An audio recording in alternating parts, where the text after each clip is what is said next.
मुंबईत एकाच नंबरच्या 2 कार आढळून आल्याची घटना काही दिवसांपूर्वी उघडकीस आलेली होती आणि अशीच घटना भंडारा शहरात सुद्धा आढळून आलेली आहे। कारचा नंबर बदलून ती वापरणाऱ्यांवरती कारवाईची आता मागणी केली जाते। भंडारा शहरात धक्कादायक प्रकार समोर आला। एकाच नंबरच्या 2 प्रायव्हेट स्कूल व्हॅन लहानग्या मुलांना घेऊन रस्त्यावर धावत आहेत।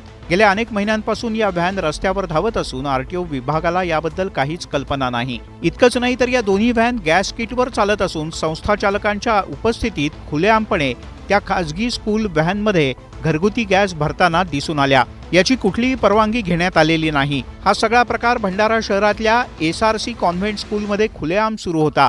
त्याचा व्हिडिओ व्हायरल झाला।